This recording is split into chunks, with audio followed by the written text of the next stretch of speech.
Okay, welcome. I apologize for the delay for those of you who have been waiting at home. We ran into some technical difficulties, but they have been corrected. Tonight, we have a meeting of Municipal Safety Committee. Present with myself as chair are members Councilor Gamache, Councilor Higgins. Sitting in for Councilor Peach is Councilor Gould, and sitting in for Councilor Rossignol is Councilor McGinn. With us this evening, we have Fire Chief Jay Dowling, Police Chief Thomas Griffin, Thomas St. Pierre, the Building Commissioner, Sharon Cameron, the Director of Health and Human Services, and also Chris Wodaski, the Code Enforcement Officer, and also we have the Mayor joining us this evening as well. And I see Councilor Peach is joining in, so therefore, Councilor Gould, thank you for sitting in momentarily. Councilor Peach, you haven't missed anything. On the agenda this evening, we have the issue of the migrant housing in our hotels at Holiday Inn, 1 Newbury Street, Extended Stay America, 200 Jubilee Drive, and Spring Hill Suites, 43 Newbury Street. And before I start, I want to thank all the department heads for the data that they had provided to the council upon request, some of it quite extensive. So we are going to go over some of that this evening. And I know that the mayor would like to speak upon completion of the department heads presenting their information and taking any questions or comments from the council. So again, I want to thank you all for putting everything together. And this is not an easy subject, but it is one that we need to go over and find out our status and share all that information with the public. So I appreciate all of you being here.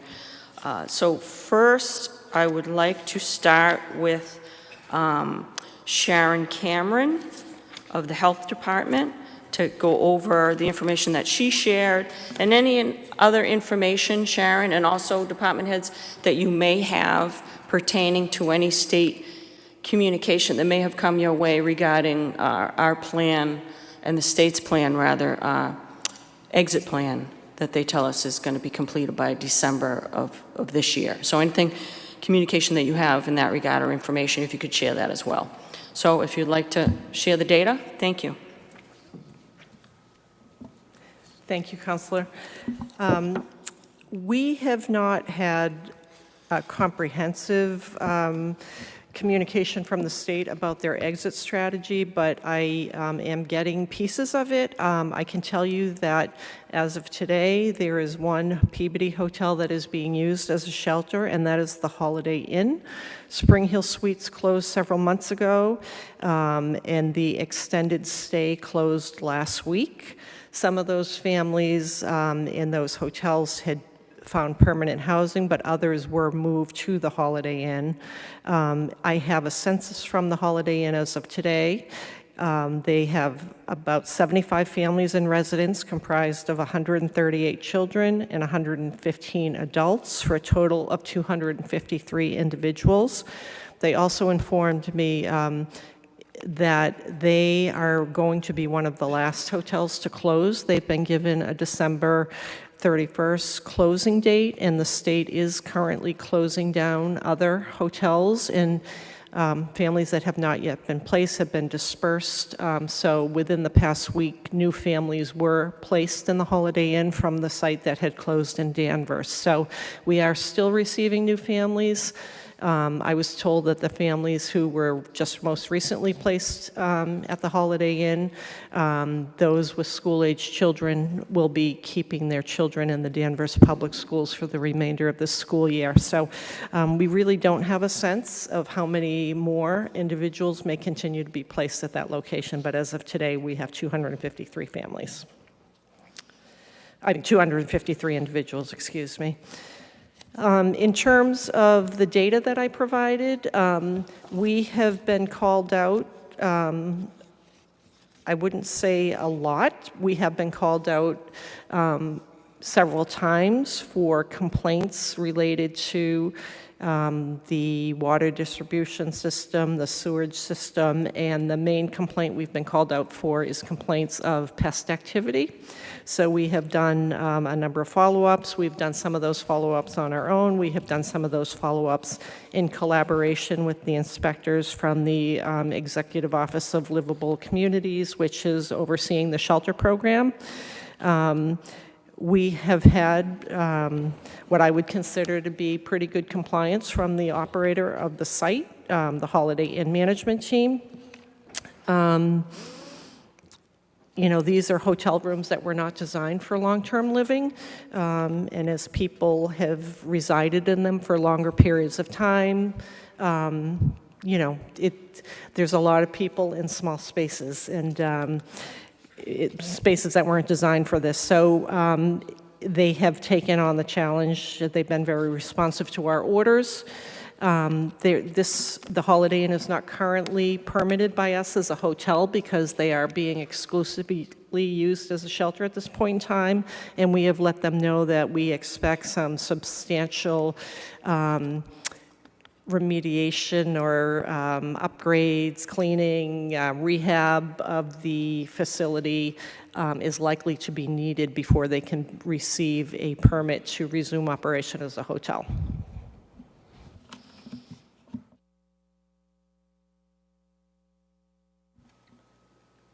Thank you. Give me 1 second.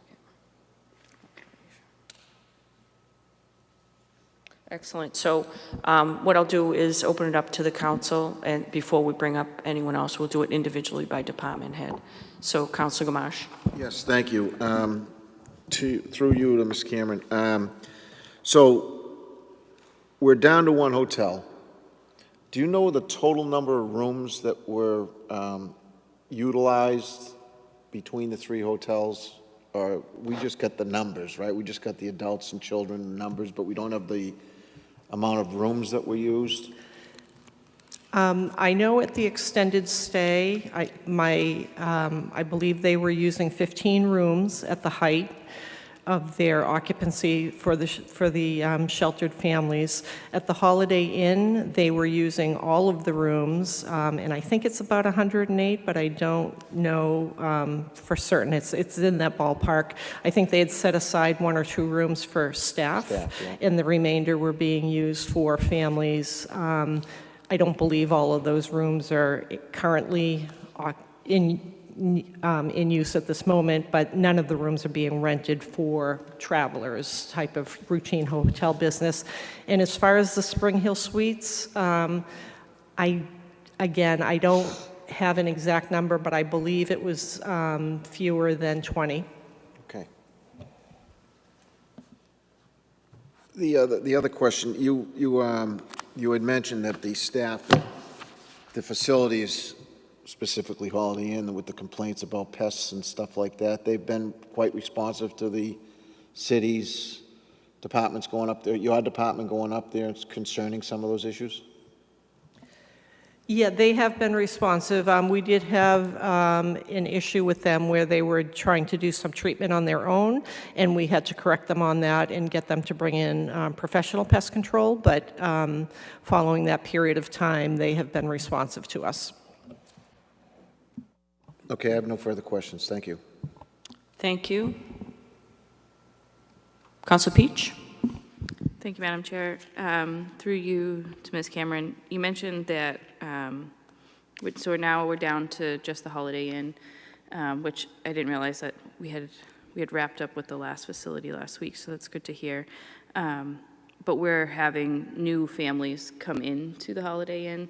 Do you know, are those just being shifted from other shelters in the area that are being closed down? And or are we like still actively taking in, is the state utilized, and you might not know, are we utilizing this as like an existing shelter for mass families that are in need of emergency housing? Or are we trying to wind this down, and as we do that, we're shifting people from other shelters that are closing?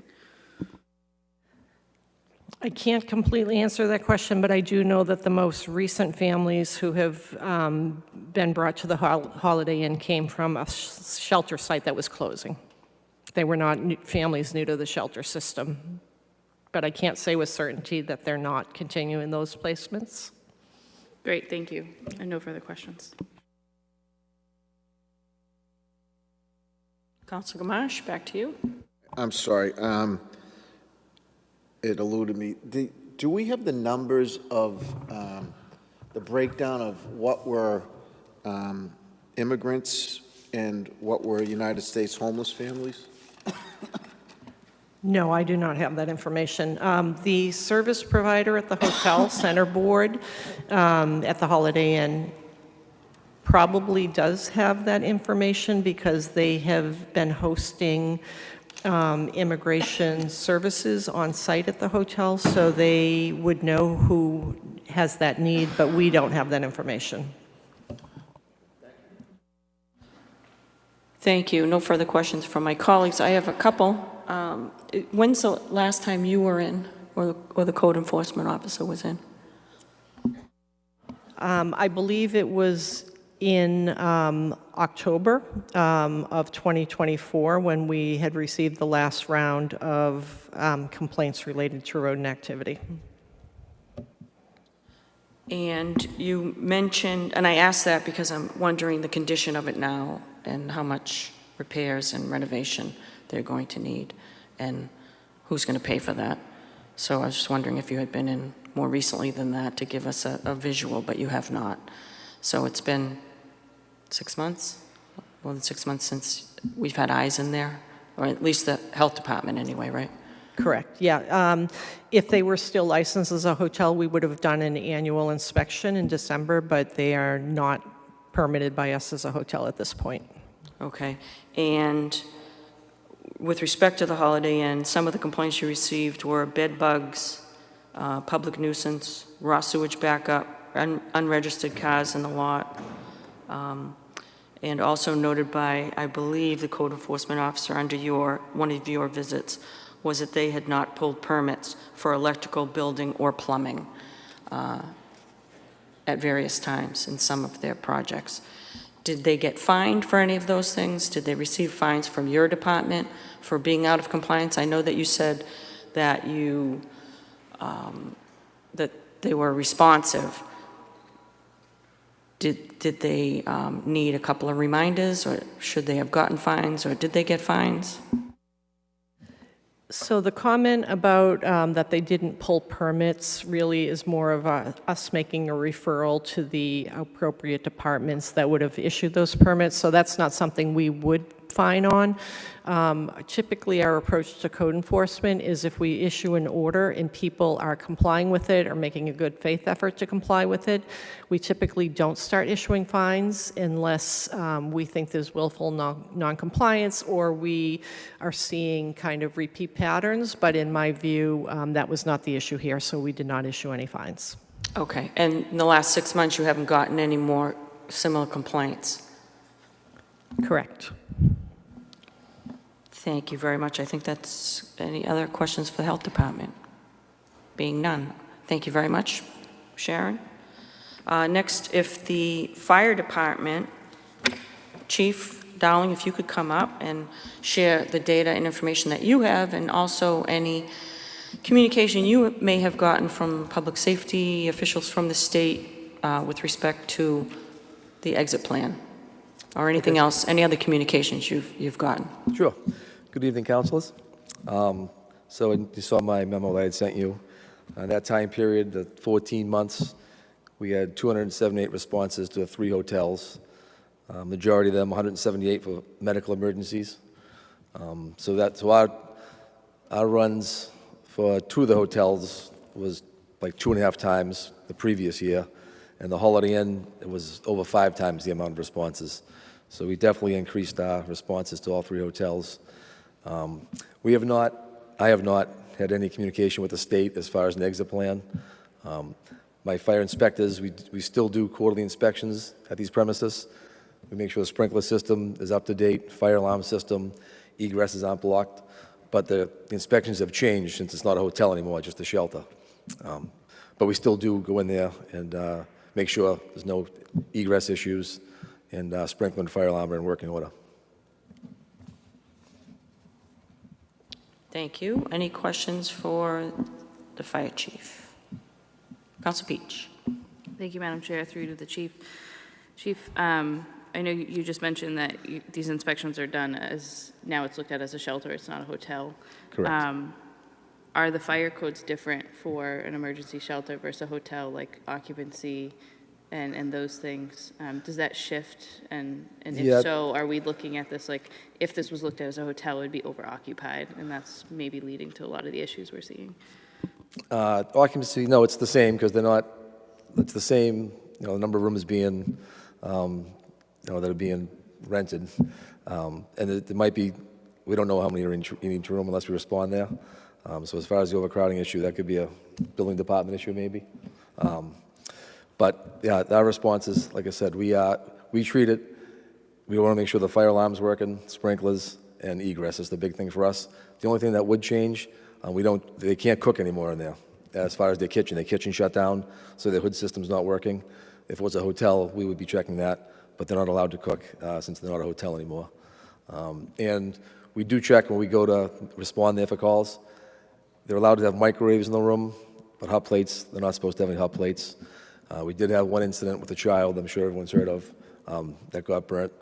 And that was not cooking in the room, it was takeout containers that's like some soup or something like that had spilled on the child. That was a hot soup, so it wasn't anything they were cooking in the room. Thank you, Chief. You're welcome. Any other comments or questions? No? Thank you. I think that a lot of us were concerned about that report of a child burned, and we Yeah. all assumed it was from cooking. Yep. So thank you for sharing that. Yep. That's really important that there was no cooking there. We were very concerned about that. Yeah, we were as well. There was I don't know if you've heard about it, there was like a 9-hour delay. Yes. And us being notified, and I don't know if that was, they were worried about other things, but the child did have some second-degree burns. From takeout order of Yes. hot Yeah. food. So, okay. Correct, yep. Okay. Any other questions from my colleagues? If not, I may have some. Yes. The issue of, you said there were mostly medical emergencies, Correct. but also smoke detector, were they dismantled, and carbon monoxide detectors missing or dismantled? Yeah, so what happens is if the smoke detectors and carbons are tied into the fire alarm system, so if they remove it or they tamper it, the alarms go off, we respond. There's no way we can tell who did it. We addressed it with the personnel working there, but that was just minor isolated incidents. I'm sorry, that was minor incident? Minor, yes. It wasn't a common occurrence? It wasn't a common To occurrence. find no carbon monoxide detectors or dismantled Correct. fire Yep. detectors? Okay. Yep. And they were responsive, and Yes. you didn't have any occasions where that happened again within the last? Nope. No, okay. And could I didn't hear you, when you were talking about the increase in the amount of calls at certain areas, you said you got five times the amount at Holiday Inn, 2 times the amount where? Like 2.5 times for the extended stay and for the Spring Hill, both those hotels. Both were 2.5 times? Correct. And 2.5. Spring Hill. Okay. All right, if there are no other questions from my colleagues, thank you very All right, you're welcome. much. Okay. Next, if we could have the building commissioner's office come up and tell us if you've had any contact with the state telling about the exit plan or any other communications with the state, and also if you could share the, discuss and to share the data that you gave us, that you provided. Okay, so the state has not really. Which one? This one? Sorry, high tech.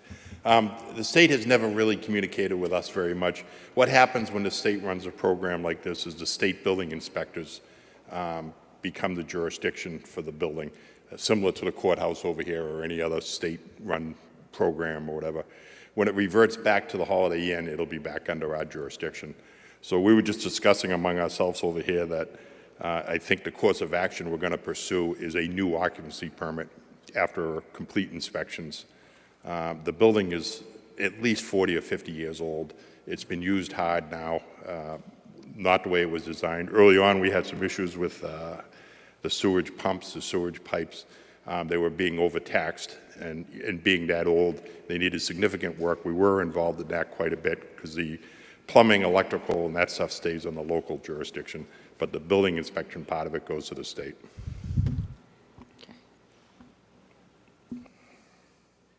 And do I have questions from colleagues? Councilor Higgins? Yeah, I was just curious, through you, Chairperson, to the inspector. I'm curious as to, I think Peabody has, what, around 10 or 11 hotels? This is just, we're focusing here on 3. I'm just curious, how do the other hotels compare with these kind of inspections? Is there similar issues with the other hotels? So typically, an inspection for us is done more when the building is built or an annual inspection. The way it works in the codes is sprinklers, fire alarms, things like that get put in under the building code. And then once they're installed, it becomes the jurisdiction of the fire department to make sure they're maintained and kept running. And we would only get involved if the fire department asked us to get involved. Plumbing and electrical would be under my department, and typically with hotels, there's not a lot of involvement in that. They're usually pretty well managed and not used that hard. But we haven't had any problems with any of the regular hotels, if that's the question. Thank you. Councilor Peach? Thank you, Madam Chair. You mentioned pursuing a new occupancy permit. I assume that's for the Holiday Inn when that goes back to being a hotel. Were any of the other hotels that were used like declared not hotels and fully shelters? You know, is that an avenue we're looking to do for any of the other hotels? I know that I believe the one next to the Holiday Inn, I can't think of the name right now, was doing significant renovations. This Spring Hill. On Yes, thank the you. exterior, I believe, Yes, yeah. so I didn't know whether or not that was something we're pursuing with the other hotels, if they were ever declared not hotels anymore and full shelters. So honestly, I just became aware that the other 2 were just closed. So the same letter that's going to go to Holiday Inn will go to those 2, stating the same thing, that we reserve the right to reinspect because they're leaving the state's jurisdiction and coming back to us. And that will issue new occupancy permits after whatever renovations, repairs, whatever. We'll do a complete walkthrough, and we'll obviously have health and fire and everybody else on board. It'll be a multi-agency Great, thank you. inspection.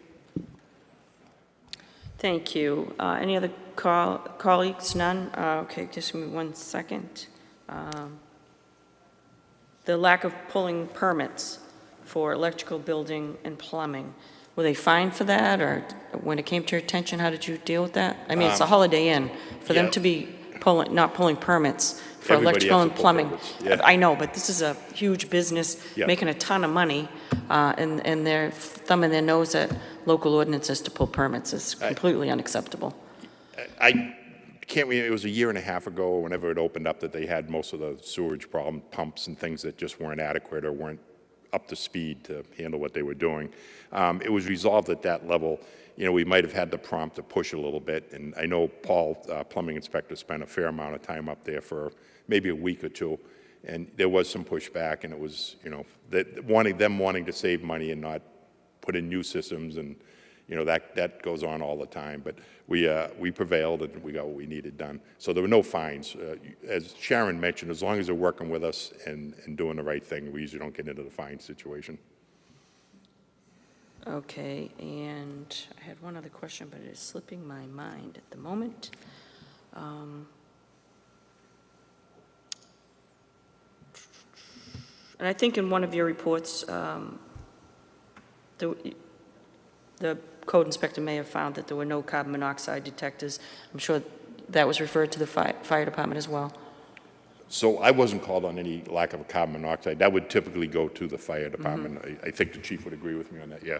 Yeah. Yeah, the maintenance of them falls under his jurisdiction. Yeah, I think, I just wanted to commend, it may have, I forget if it was Randy Sharkey, really had some extensive notes and things, and he did pick up on things like that, so I wanted to commend the health department for pointing out things that weren't necessarily in their purview, but well-known to be safety issues, and referring them to the appropriate department. So I wanted to commend the work of the health department on that regard, too.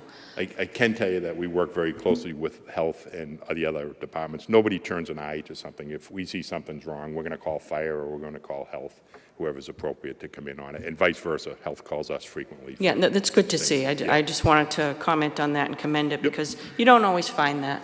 You find people just worrying about their own job and staying in their own lane, and with something as important as this, with safety concerns, with so many families in those buildings. It's nice to hear that everybody's working hand in hand in all the departments in this regard with this issue, so I appreciate that. So if there are no other questions for the building commissioner, thank you very much, sir. Thank you. And then I believe last is the police chief, who was the first to put together extensive data for us, and I appreciate that. And your research and reporting out, Chief, is actually where we got our timeline of when they actually started to reside there, when the migrants started to reside there. So I appreciate you giving us the history and sharing all your data too. So along the same lines, if you could share your data, but also share any information that you've received from the state with regard to an exit plan. Thank you. Okay. To answer the second question first, we haven't heard anything in regards to that at all. In response to the request from the council, we put together the documents that you have over the last 2 years. It was a substantial increase from, I looked at comparison years, I looked at 2022 and 2019 because of the COVID era in between, and it's about 3 times busier during 2023 and 24, and even including the calls for service and any applications for complaints and arrests were also like 3 to 4 times more than the other comparison years. So it did, there was a significant uptick.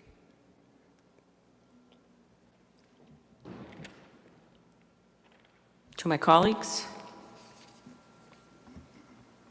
No? No? Okay, let me check my notes. None for my colleagues.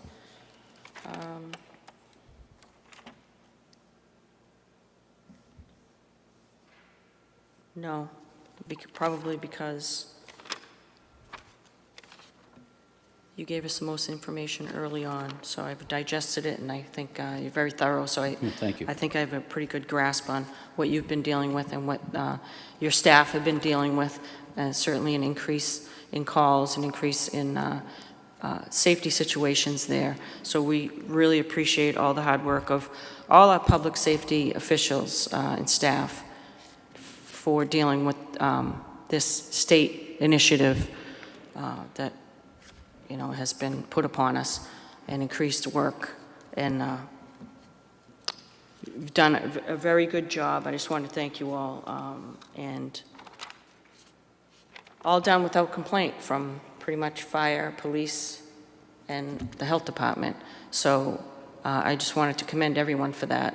In particular, it's not a safe situation for police officers or fire to respond to calls and go into a hotel that, as has already been stated, is not meant for long-term residential. So the situations in there could be and are very dangerous for staff to run in on these calls. So you're all to be commended, and you've done great work, and we really appreciate you. That being said, I see Councilor Peach would like to have a comment. Thank you. Thank you, Madam Chair. I just wanted, Chief, it popped in my head, I just want to commend the school resource officers who have worked really in lockstep with these school-age children. I know they've run events at the hotel. Yes. Just to, make sure that these students become part of our community, because they are part of our community.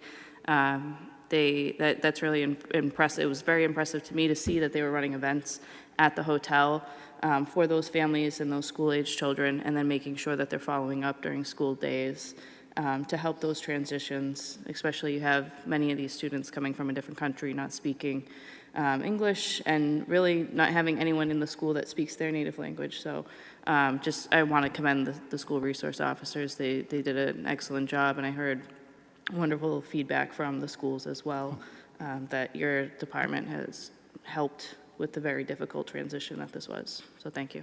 Thank you. Thank you, Chief. Thank you. Then lastly, Mayor Betancourt, if you'd like to come up and comment or reflect on the work or comments of your department heads and anything else you'd like to share, especially any communication you've had with the state, of course. Thank you. Thank you, Councilor. I do have a couple of comments, and first I wanted to commend you, Councilor, for bringing this forward, for asking these questions, getting the information out, because we have received a number of calls and inquiries, and I think it is important to have this meeting, and you've had others, and I think that information was important to get out, and I wanted to commend you for that and the council as well.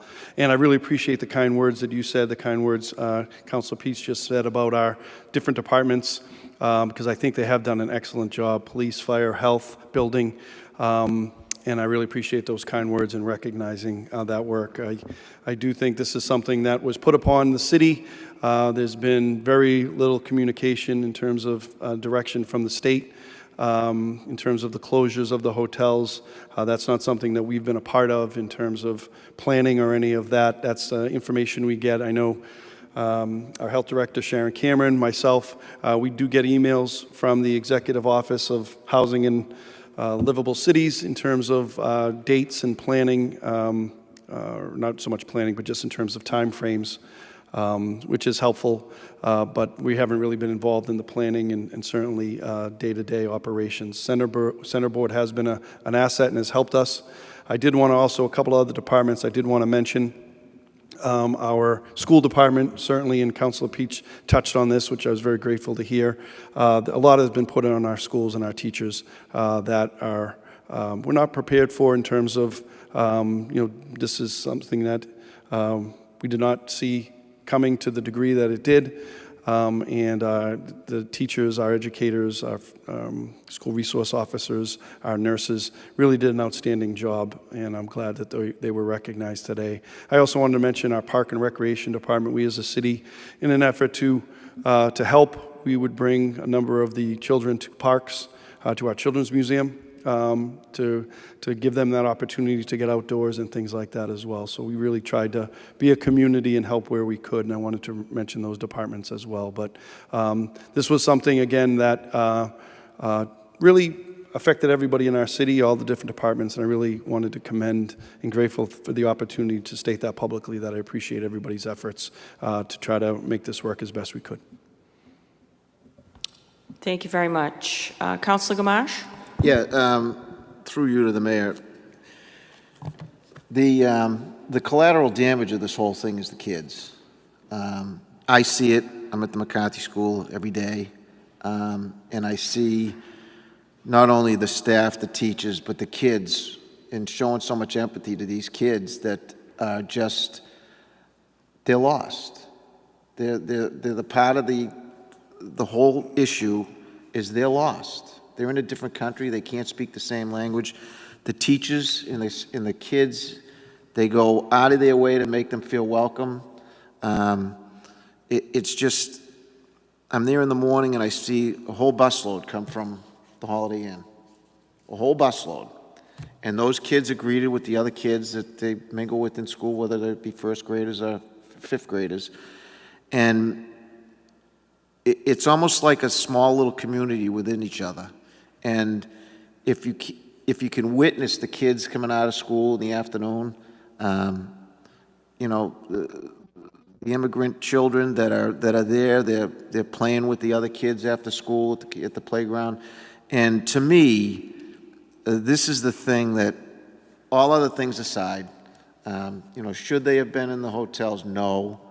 But I think the city has embraced the children and given them the ability to understand what our country, our little city is all about, and the kids can show them what it means to be a child in America. And I don't want to go off on this big tangent about how we as a country show these children what it's like to be in a country that is so further advanced than any country they've come from. And I just look in amazement at what the kids look at. They don't look at it from an adult to a child. They look at it from child to child. And I still have 2 kids at the McCarthy School, and those kids tell me every day, you know, there's 3, 4, 5, or 6 of them in the same class, but those are the ones that we should be thanking, is the staff, the teachers, and the kids, because they are showing them as much empathy as possible in a difficult situation for those kids. And, you know, we have all the department heads here that have done over and above what they should be doing. It was thrown upon us. Nobody really wanted it, but the state mandated that we had to show some type of response, and we did. But I think Peabody should be proud of what we've done to at least welcome these families, despite the issues they have. So I just wanted to give credit to those kids, those little guys that are living with them at school for 6 hours a day and showing them what it's like to be welcomed. And I don't want to lose that fact that, you know, we have some great teachers, some great leaders, but we have great kids in this city that want to show them what it's like to be an American. So that's all I wanted to say. Thank you. Thank you, Councilor Gamache. Councilor Peach? Thank you, Madam Chair. Through you to the mayor, I commend you and your department heads every step of the way. I feel you've communicated what information you had, and I acknowledge that we were not always given, not just the council, but the city as a whole. We weren't given the information that we really should have been from the get-go from the state. You see on social media a lot of negativity surrounding these migrant shelters. A lot of debate on whether these people, whether they should be here, whether they should not be here, and that's not what the city of Peabody is here to debate. It's not what this council is here to debate. And these are migrants granted refugee status from horrible living situations in another country. And the state, we can, I think, all agree that the way the state went about things was not the best, because it kind of just thrusted a huge issue upon certain communities that already deal with a lot of things that are very similar to what we dealt with here, which I think did put us in maybe a better position, at least in our schools, to take on, migrant children, because we do it frequently throughout the school year. It's just not usually all at once. But I want to commend you because we did do a great job, and to echo what Councilor Gamache said, it's not whether we stood here and we said, yes, please give us more people to house and to feed and to educate, because we are, as most municipalities in the Commonwealth are, we are strapped financially as a city, and I hope we keep being promised there will be money coming from the state and the federal government to help pay for the increase in responses from our police and our fire and our health department and the number of kids that we're educating in our school system. I'll believe it when I see the dollar signs roll in the budget.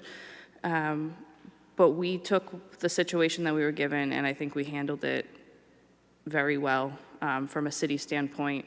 We didn't question whether these families were our responsibility. We took it on. We've educated them. We've assisted them with services. And we've tried our best to make sure that the living situation that they're in is somewhat livable. And I don't think none of us agree that families should be living in hotels. But that is what the state mandated. So when people fight, and I hear people say, how can the city of Peabody do this when I can't even, they're going to raise my taxes because they have to house migrants. That's not what this was about. This was a crisis situation thrust upon the city of Peabody and many North Shore communities. And you have to do what you got to do. And that's what we did. And that's to no fault of the people that came here and needed our help. So I want people to realize that we weren't putting Peabody residents second. We were helping people that needed our help, and I think that's what the city of Peabody has always been about. We celebrate an international festival every year where we celebrate the diversity of our city. And I hope people realize that this wasn't an us versus them situation. This was a people in need that were provided help, and we provided it because that's what we do. So I commend you, Mayor. I commend all of your department heads, our public safety officials, our educators, our education department. there are a lot of moving pieces. They continue to be moving, especially with families in shelters as they find permanent housing throughout the state. So I could ramble about this all the time, but I hope people realize this was not a Peabody residents being put second. This was the city of Peabody helping people that were brought to our doorstep. So thank you. Thank you, Council Peach. Council McGinn? Thank you, Madam Chair. Very well said, Councilors Peach and Gamache. I totally agree with your comments. Mr. Mayor, in looking at the data that was submitted by the department heads and hearing what they had to say, it appears to me that most of the cost associated with this was, we handled it with in-house resources. I mean, the police chief sized this at these particular locations as activity being 3 to 4x norms compared to prior equivalent years, and I think the fire chief said 2.5x. I mean, I suppose there's probably overtime associated with some of that, perhaps. It's really hard. It's hard to know, but I mean, it does seem that this was all, that we didn't have to go to third parties to increase resources to address this. This was all in-house. Is that accurate? Yes, and I think certainly we can put some more information or try to put some more information together with specific numbers. The only income that we received from the state was for students. For every child that was a part of our system, we received $104 per child per day. So that went into funding the additional teachers and programs and supplies and things like that at the schools. Otherwise, there wasn't additional funding coming to the city for police, fire, health that I'm aware of, and the department heads might be able to, Sharon might be able to touch on that a little bit more in terms of the health. That might be a little different.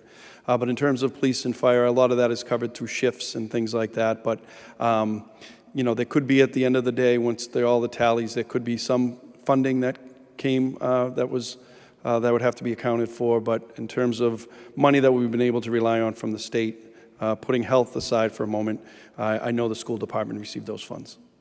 And we still are receiving those funds. Still are receiving them, Yep. and will until, as long as they're still in the student That's population. my understanding until, yes.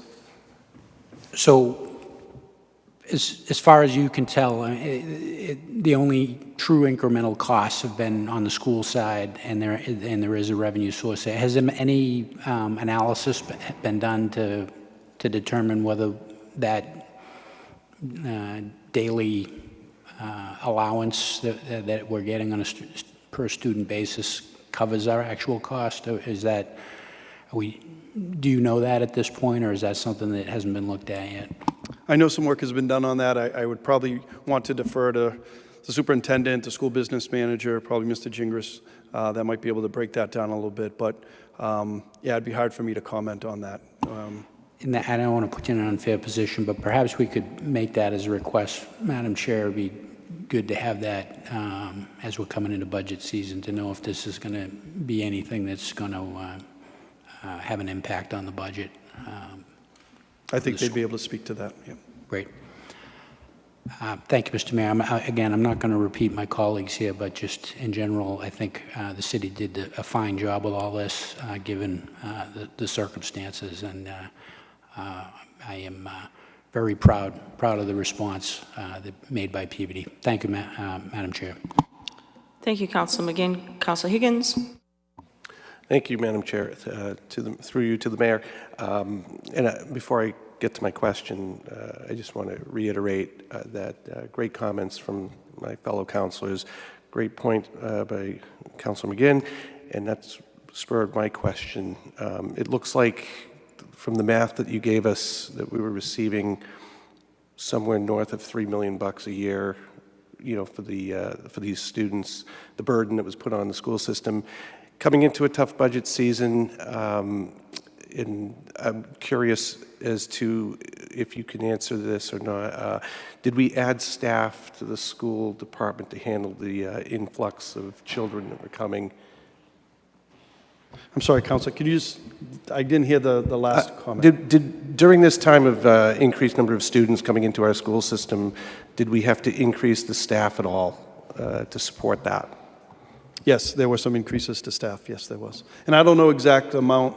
It's gone up in terms of the student population at the schools. I think at its peak, we were around 120 to 140. I believe right now we're around 80 students in the system, split pretty evenly between the elementary, middle, and high school. Most of the elementary have been at the McCarthy and some at the West as well. But I don't know exactly in terms of the total dollar amount. I would think that the school department would have that available and could certainly provide that. But I do know that there was some staff hired, yes. Thank you. Thank you, Councilor Higgins. Okay, if there are no other remarks from my colleagues, I as well, of course, want to commend the teachers, the paras, the custodians, the entire school department and staff. I just wanted to remind everyone this is public, this is municipal safety, so I like to stay in my lane and really wanted to make it about public safety. There are absolutely finances that we'll need to discuss heading into the budget. Hopefully the school committee can share during the budget process this similar type of conversation so that the public can be apprised and included in the expenditures of their tax dollars.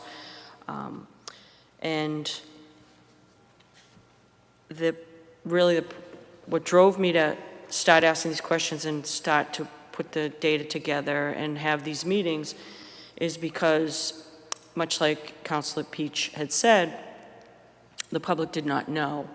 And when you don't know what's going on, you speculate, and you think other people are aware of things that are going on.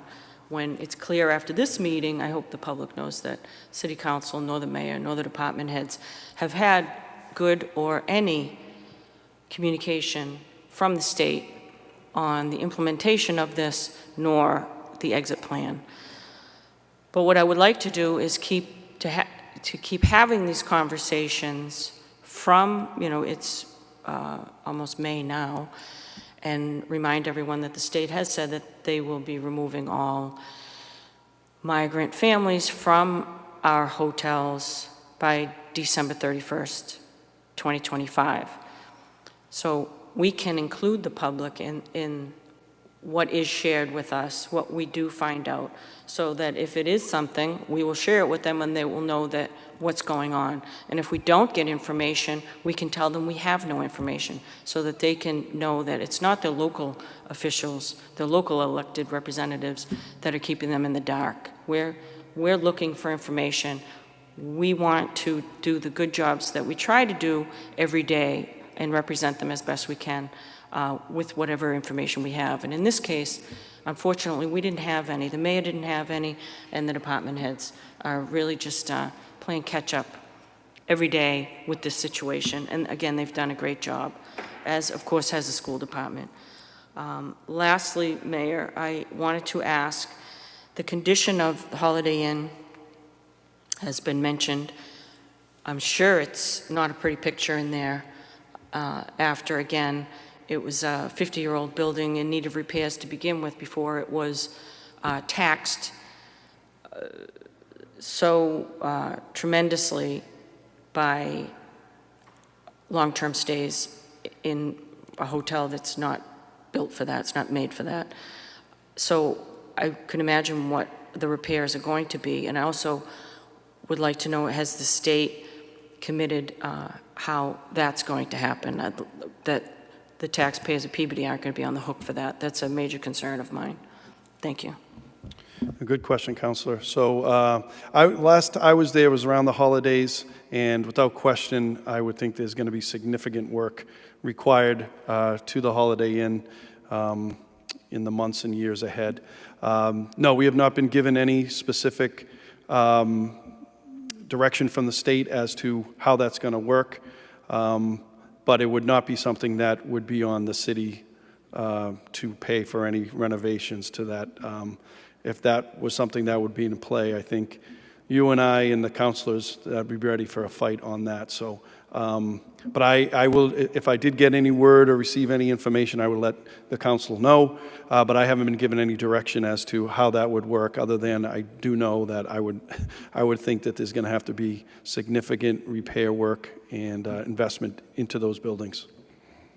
Well, they've certainly made a lot of money, Mayor, so I think that they should be able to make these repairs and still maintain a lot of their profit.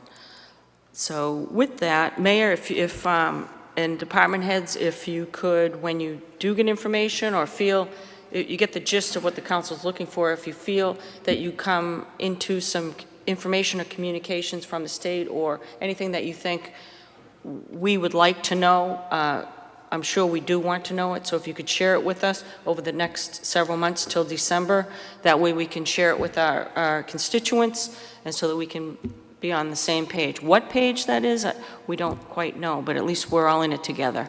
So again, I thank you all very much. Mayor, thanks for joining us tonight, and I appreciate your remarks. Thank you. With that, are there any motions that anyone would like to make out of this committee? Move to adjourn. Sounds like a good one. Motion to adjourn. All in favor? Any opposed? It's a vote. Thank you, colleagues.